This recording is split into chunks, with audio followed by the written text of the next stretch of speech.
Hey, how's it going, everybody? This is IRXMTG. Today, we're going to be playing some Jund in Modern, surprise, surprise, but with a twist. Today, we're going to be playing one match for you in replay format. So this is a match that I played yesterday night, and we're going to do we did record it live, but we're going to do a replay instead. The main reason being that I took my time with a lot of my decisions.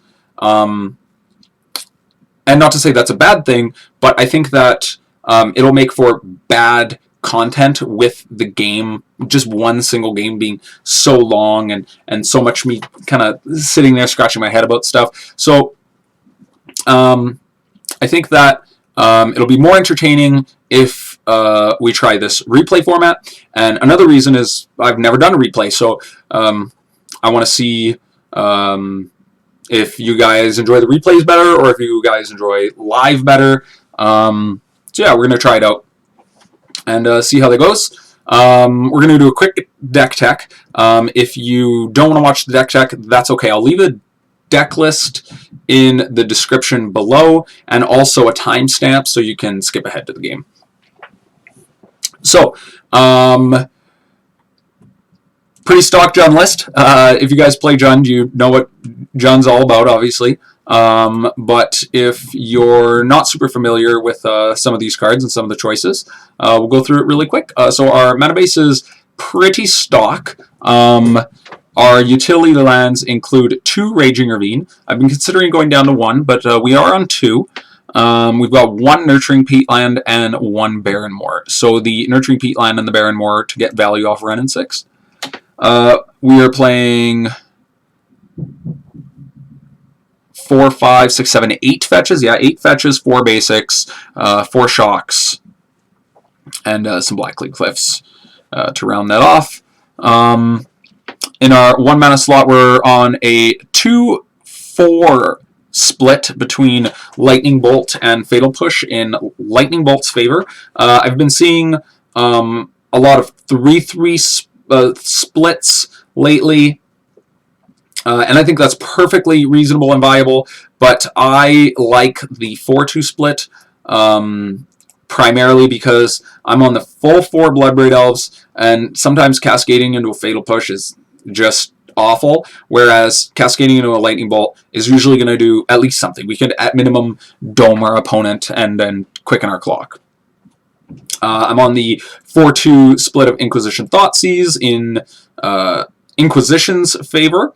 Again, I'm seeing a lot of 3-3 splits between Thoughtseize and Inquisition, and I think that's perfectly viable. But I'm choosing to play 4 Inquisitions because against aggressive decks, the Thoughtseizes are generally not necessary, and these Inquisitions are painless.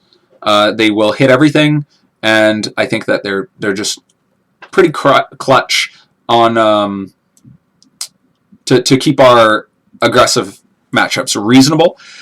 So for those bigger mana decks where Thoughtseize is a little more necessary, we just look to our sideboard we lean on our sideboard to fix that up.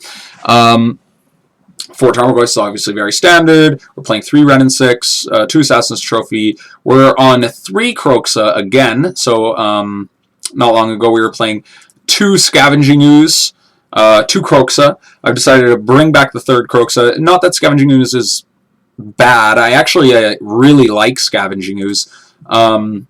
But I want to try out Seasoned Pyromancer, and I think it makes a lot of sense to go back to 3rd Kroxa, 1st Seasoned Pyromancer, for a couple of reasons. The main one being mana.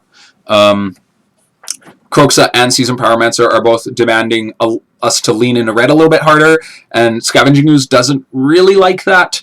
So yeah, we're gonna try this out, and like I just said, Seasoned Pyromancer, we're trying that as a one-of, because I have found that we're running into quite a few grindy matchups lately, and I want just another value piece, and I just really haven't been digging Klothys. I know a lot of people have been digging it a lot, but Yeah, I'm going to try Seasoned Pyromancer. I tried out Klothys. I think it's good, but we're going to try out Seasoned Pyromancer this week. We're on 2 Kolaghans command, 4 Liliana, very standard, and 4 Bloodbraid Elf. Not much to say here. Bloodbraid Elf's just brought Jun back from the dead. It's very, very important top-end card. In the sideboard, we've got 2 Collective Brutalities, 1 Plague Engineer. We brought back the second Anger because I've been noticing a lot of Dredge lately. We've got 3 Pillage, 2 Boil, 1 Choke to pick on the blue decks. Ashiok's very well positioned in the current meta, so we're playing 2, a Huntmaster, and a Nihil Spellbomb. So without further ado, let's get into some gameplay. And if you guys haven't already, please consider rating, commenting, subscribe to the channel if you enjoy this content. And yeah, let's get right into it.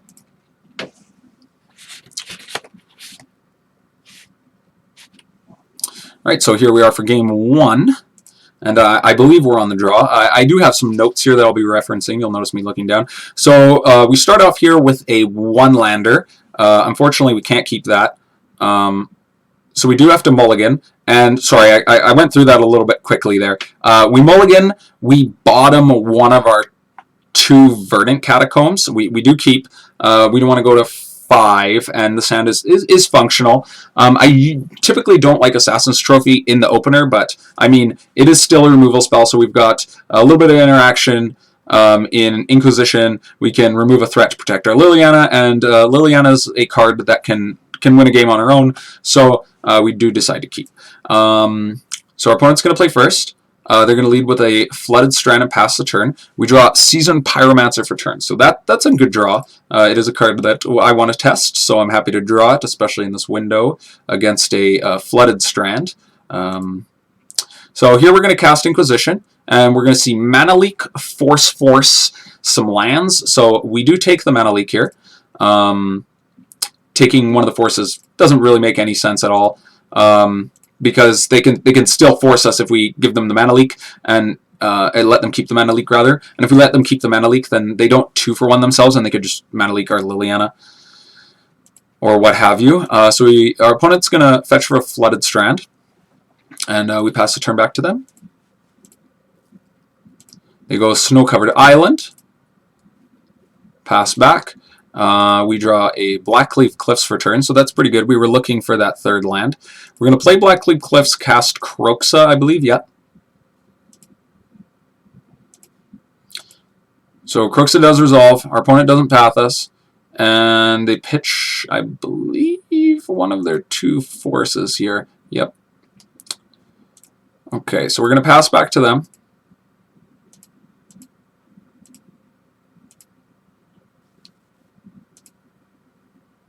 Opponent plays their Field of Ruin.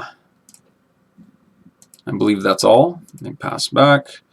We draw Inquisition for turn. So I'm happy to draw Inquisition.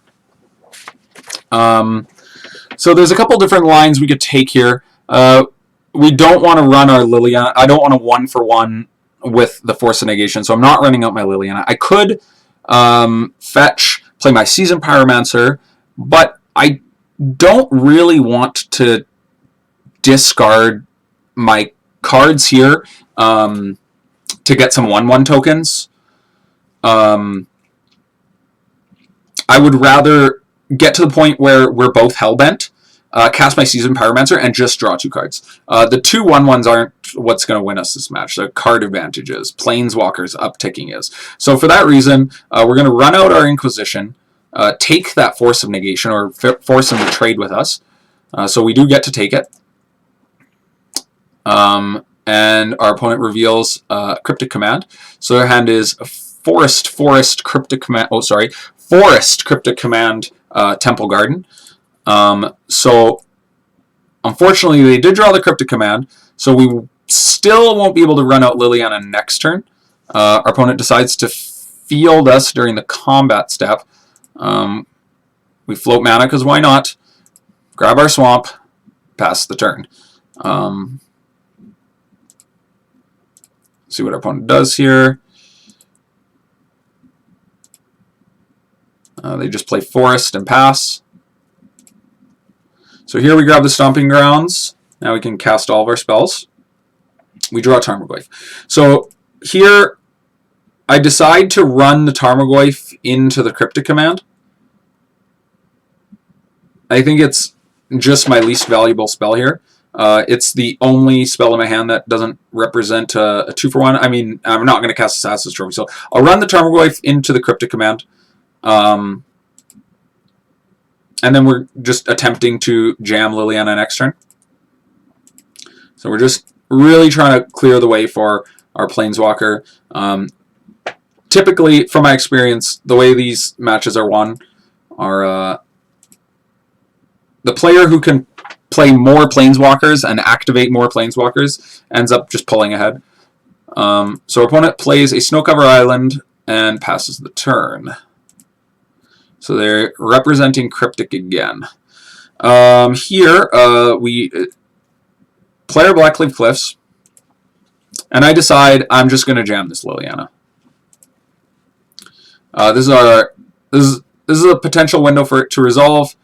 I think that just playing land go with them is not going to result in us winning. Unfortunately, they do have a Snapcaster Mage here, so they get to snap Mana Leak our Cryptic command, and snap Mana Leak our Liliana, and not to justify this play. I mean, maybe it was correct to just hang back, but I think it's a lot better for our Liliana to get Mana Leaked than him go snap Cryptic counter, because next turn he'll hit his 6th land.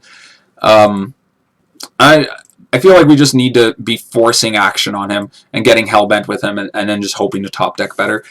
These game ones against these Bant Control decks, in fact, just against Bant Control decks in general lately, have been really rough IMO. He plays Teferi, so that's obviously a disaster. Teferi's going to generate him a lot of value.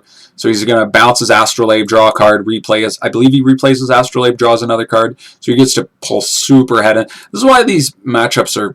this matchup's so bad, in my opinion, is all of his cards seem to have the floor of drawing a card. So they get an effect, and in addition to that effect, they get to draw a card. So, like, they now have Icefang Quotal, they've got Veil of Summer, they've got Euro, all that stuff is just really bad for us. So here, we're going to rip an Inquisition, see what we're dealing with. We see another Teferi Path Euro. We do take the Path. They already have a Teferi in play. So, and again, this could be incorrect, but I don't think they're going to jam a Teferi next turn. And this way our Seasoned Pyromancer can hit the board, draw some cards, and survive to be able to be flashbacked later if we need to do that. And next turn, we have Kroxa mana. So we get a Bolt and a Raging Ravine, which isn't bad. I would rather Bolt the Teferi than cast Assassin's Trophy. But notably, Assassin's Trophy was able to deal with the Euro, and now it's gone. So that is something to consider. Okay, so opponent's going to crack his Mystic Rainforest, grab a Mystic Sanctuary, put Cryptic Command back on top. This is what I'm talking about. These matchups are just crazy miserable. Like, they can generate a monstrous amount of value. Like, crack my fetch land, grab Cryptic Command. It's just so gross. So here he plays Euro. So he casts the Euro. Euro's going to draw him the Cryptic Command. He's going to play Temple Garden, hold up Cryptic Command, and he's going to pass the turn back. Okay, so on this turn, we have a decision to make. I can try to bolt this Teferi and get my Bolt Cryptic Commanded. I can apply more pressure by casting this Tarmogoyf. I can play this Raging Ravine. Or, well, I mean, obviously we play the Raging Ravine. Sorry, what am I even talking about? We start off the turn by firing the Lightning Bolt at the Snapcaster Mage, as opposed to the Teferi. Now, this is going to prompt him, if he wants to protect his Teferi, to Cryptic Command, tap our team, draw a card. And that is exactly what he does. Or, sorry, my apologies. He bounces the Sanctuary and taps our team. So here, we get to play our Tarmogoyf, apply a bit more pressure.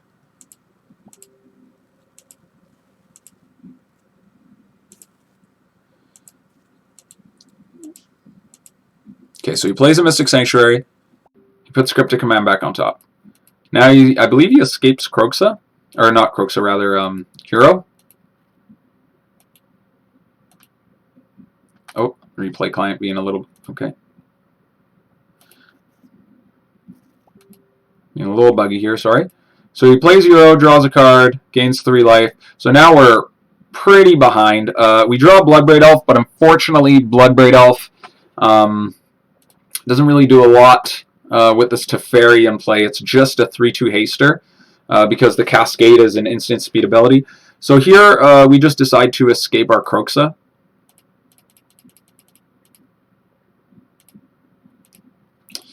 Being very careful to not shrink our Tarmogoyf.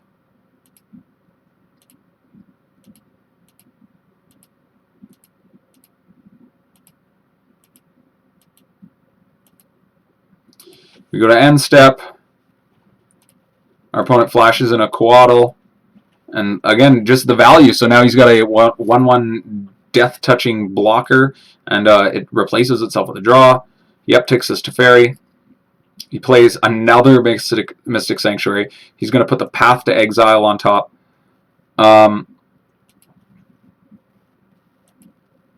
So here we see Jace come down. Now, here's my thought. We're not dead. We are massively unfavored to win this game. Between Jace making value, Euro generating value, Teferi, him being able to tap our team, bounce this Mystic Sanctuary over and over and over, so he can tap our team, bounce the Sanctuary, play Euro tax, he'll get his Cryptic Command back. It's just a monstrous amount of value. We have 17 minutes left. Now we can sit through this game. We can sit through this game and probably lose and chew up a bunch of our clock, and then have to win 2 games. I actually decide to concede here.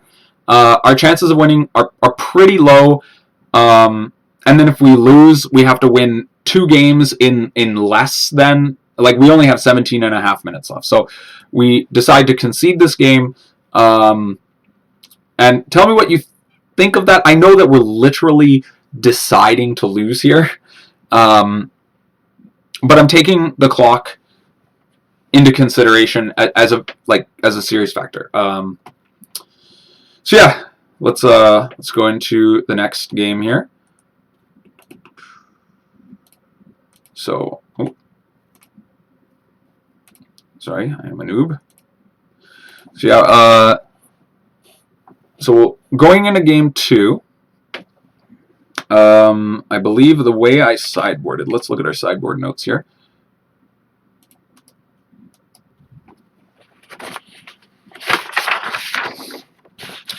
Ah, yes. Okay, so we end up cutting 4 Goyfs, 1 Bolt, and both pushes. I feel like everyone sideboards a little bit differently in this matchup, and I think that this sideboard plan's pretty controversial. Oh, and of course, we bring in 2 Boils, a Choke, 2 Ashioks, a Huntmaster, and a Nihil Spellbomb. Now, I think that this is a pretty controversial sideboard plan, but also it's becoming a little bit more accepted to cut the Tarmogoyfs. I think that Tarmogoyf lines up really, really poorly with what they're trying to do. So Tarmogoyf dies to Path. It gets outsized by Kroxa. Kroxa gets to exile keycards and graveyards, shrinking the Tarmogoyf, and it's just really hard. It's not likely Tarmogoyf's going to be a 6/7. Jace bounces it. Teferi bounces it. Coatl hops in and ambushes it. So I just want value cards. I want 2-for-1s. I want things that'll generate value. Yes, Kroxa gets pathed just the same as Goyf, but Kroxa is going to at least make them discard a card.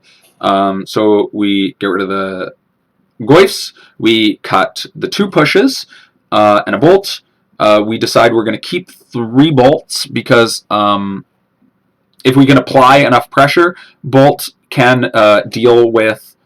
We can just dome them with bolts. We can finish them off with a couple bolts. Bolts can deal with the low-to-the-ground creatures like Snapcaster Mage and Icefang Coatl. And sometimes you get to finish off a Planeswalker. Whereas Fatal Push is really linear. I know that Push can deal with Euro, but I think that our sideboard cards are already helping us deal with the Euro in the form of Ashiok, Choke and Boil, just keeping them off the mana along with Nihil Spellbomb. So the plan is for them to just stop them from ever playing a Euro. So yeah, let's get into this next game. So we need to win this game fast. So we do keep, is this our 7 card? Yeah, we keep our opening hand. We fire off an Inquisition. So here we see Winds of Abandon and Icefang Coatl. Pretty simple in my opinion. I think we definitely take the Icefang. The Winds are not going to matter for a while. And also if they exile one of our threats and give us a land, I mean we're still getting a resource out of it. And I really believe that this matchup's about leveraging resources. It's very much a resource fight. So we draw Lightning Bolt. That's not particularly good. Here, I believe we, oh yeah, okay, so we just pass, and we are going to cycle our Barren Moor, looking for some action. So our opponent plays his Flooded Strand, passes the turn. And Flooded Strand was their draw for turn, so we still know the entire context of their hand. Or pardon, they played a Misty Rainforest. They already had Flood Strand in hand, my apologies. So here we're going to crack, fetch, grab Overgrown Tomb, and cycle this Barren Moor. We draw Verdant Catacombs, we untap, we draw another Verdant Catacombs. So we are flooding a bit. We cast Kroxa. If they path it, that's not actually too bad, because then we get to follow up with Huntmaster on the following turn. They do not. They discard this Field of Ruin, and we play Verdant Catacombs and pass the turn. I believe our opponent fetches on the unstep. Yep. So he grabs his island,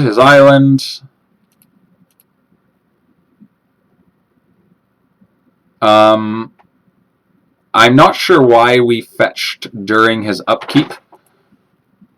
Doesn't really make much sense.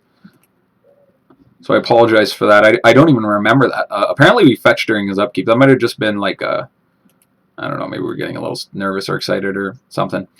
Okay, so he plays a Hollowed Fountain, shocking himself, passing. So we draw Boil. We know 3 out of his 5 cards. And again, I'm worried about the clock being a factor. Sometimes these games go on for a while. So here, I'm going to shock myself, put this Huntmaster down, and my mentality is that we're going to try to resolve this Boil at the earliest opportunity. Okay, so our opponent, Winds of Abandons are Huntmaster, pardon. And here, he's only got 1 island up, so he has to have exactly Force of Negation. He has to have we know of 2 of his cards, so he has to have exactly Force of Negation and blue card. We just go for it. So here, we cast the Boil. He has to have exactly Force and a blue card, and he doesn't. And he scoops, and we get to steal that card, or steal that game rather, in record time. So now we've relieved the clock as a factor, and with that, we're gonna go into game 3. We haven't made any changes in our sideboard plan.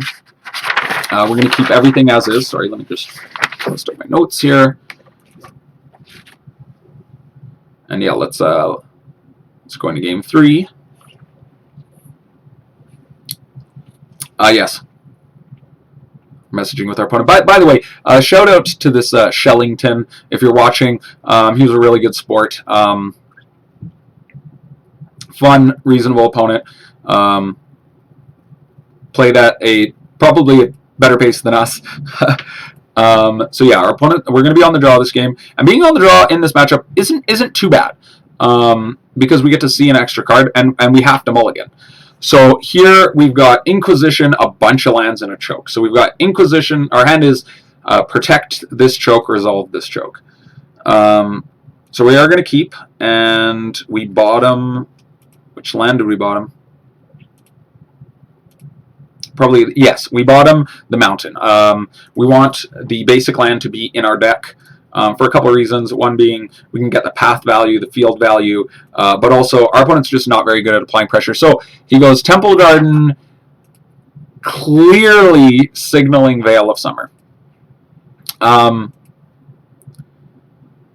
here, I could be completely wrong about this play. I do decide to force action on this Veil of Summer now. So we Inquisition our opponent. He's gonna Veil. He's gonna get that sweet value out of us. But I feel like I just want to force this action on him. So our opponent plays Plains, and I believe just passes the turn. So obviously, Choke is not looking too good here. They also hit an Astrolabe. So, yeah, this is looking real bad for our friend Choke. On this next turn, so we draw another Inquisition. That's good. We're gonna just slam Kroxa here to be mana efficient. We're gonna wait on this Inquisition until we have some sort of spell that we want to protect, that we want to get across the line. Pass back to our opponent. Our opponent plays a Teferi. And, yep, this is a nightmare. He goes Teferi, bounce the Astrolabe, draw a card. Then he can replay the Astrolabe and draw another card. It's a pretty sweet value. Notably, oh, sorry, never mind. Okay, so on this turn, we decide to just Inquisition him and see if we can clear the way for a choke next turn. So he's going to force the Inquisition, and that's fine. He pitches Jace to the force, so I'm pretty happy about that. But it makes me wonder what he's holding on to. Maybe he's just going to miss his land drop, and he really wants to protect that Astrolabe to ensure that he hits that 4th land on time. It could be pretty important. We will never know. So he upticks his Teferi, passes back. We're just going to try to trophy this Teferi. And he's got the Aether Gust. And I believe, what do I do? Did I bottom? Yeah, I bottom the Gust. Oh yeah, it's right there in the... Yeah, I bottom Gust here. It just doesn't do a lot at this point anymore.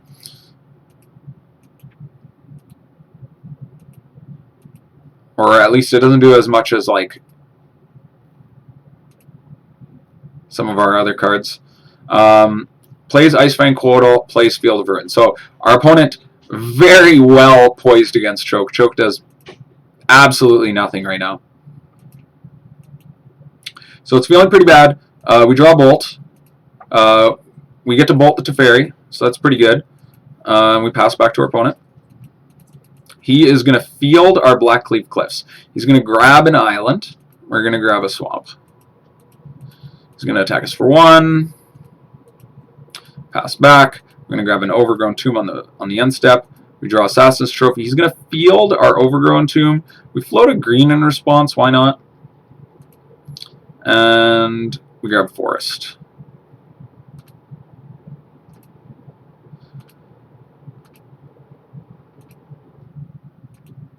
So here we escape Kroxa.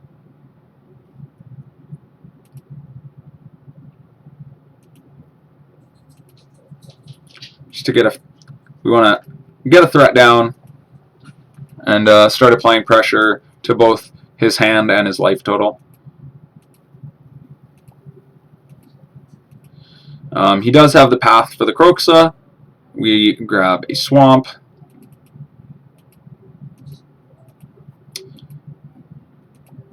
And our opponent is islanding up here. So now he's got 3 islands. Our choke's looking a little bit better, but still not the greatest between Astrolabe and all those basics. Huntmaster is a great top deck.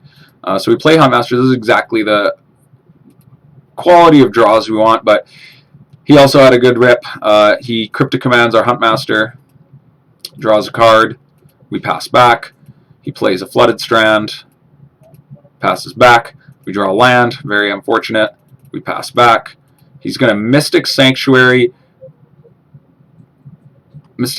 pardon, puts Cryptic back on top. So that's obviously pretty bad. He's going to whack us for 1. So now we know he's got Cryptic in hand. This is where it gets interesting. So we fetch, Stomping Grounds. Oh, sorry. It's not that interesting yet. We Maelstrom Pulse this Icefang Quaddle, which is like a little bit questionable. But that's the line we took. I figure we're doing something on our turn. Might be better to... And this is where it gets interesting. So we draw the Boil for turn, and my thought here is Choke is a very, very worthy of Cryptic Command counterspell here. So if I cast the Choke and he Cryptic Commands, he's got 2 mana left. He has to have exactly Mana Leak in his hand. Or Aether Gust, I suppose. So he has to have a 2 mana interaction. So here, we're going to cast this Choke, tempt the Cryptic Command, and it works. So Cryptic Command on the stack, we fire off this Boil. Boil resolves. So now we are very well positioned. I'd say we're favored. He is going to have more cards in hand, and he's certainly not out of it. Between these 2 Astrolabes, he can cast almost any spell he top decks. But boy, does that feel good. We trade off our Boil with all of his... Or 3? Did we hit 3 lands? 4 lands? Pretty high impact. So our opponent passes. We rip Bloodbraid Elf. So this is exactly what we need to do to win this game, is just top deck these 2-for-1s. We hit Liliana, which is obviously great. Our opponent floats a couple mana. He's going to Veil in response to Lily, I think, just for the sake of drawing a card. So Bloodbraid Elf hits the board, or Bloodbraid Elf doesn't quite hit the board. He's going to respond. Bloodbraid Elf still on the stack. He's going to purge the Liliana, which is nice for him. We get to land this Bloodbraid Elf, and then we get to start working on that life total. So now we are looking excellent. Thank you, Boil. Boil is so good in this format. He plays an Icefang Quaddle, draws a card. It's a pretty nice play from him. He's gonna get to hold back our Bloodbraid Elf, but we draw another Bloodbraid Elf off the top. So Bloodbraid Elf is going to cascade into Assassin's Trophy. Now, this is kind of questionable. My thought here, so we Assassin's Trophy the Icefang Quaddle, which can be a little bit sketchy because we're giving him access to another land. But with 2 Bloodbraid Elves in play, we can hit him for 6 now, and then we demand answers, or he dies next turn. So I'm pretty happy to do that, and he needs to answer both Bloodbraid Elves, or else he's in bolt range. We kept our bolts in. We've got Kroxa. We've got K command. So he has to deal with both of these Bloodbraid Elves. He draws a fetch line. He fetches. He's at 3, so now he's in bolt range. He plays the 4th Astrolabe, an Ice Fang Coatl. And then, does he have it? We go to combat. We attack with our Bloodbraid Elves. He's going to block. And he's got it. He paths. We have no basics left. We have no value. He trades. We're back to this. We've got our opponent at 3, looking for a top deck way to kill him. And this is a slugfest. So we top deck Wrenn and Six. He's got the answer. So we decide we're going to put Wrenn and Six on top.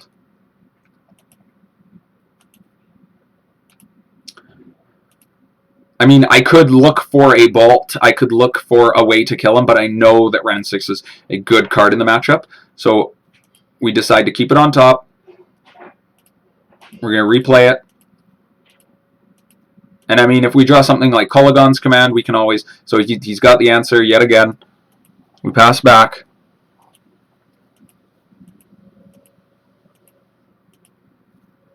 We draw Raging Ravine, which is not bad. It's a creature land, so he needs removal. Counterspell's not good enough. We're flooding a bit. We fire up this Raging Ravine. See if Raging Ravine's good enough. Nope, he's got a path.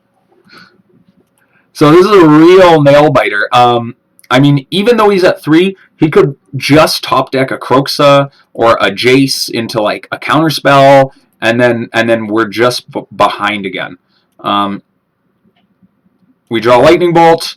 We fire the Lightning Bolt main phase. He's got to have an answer.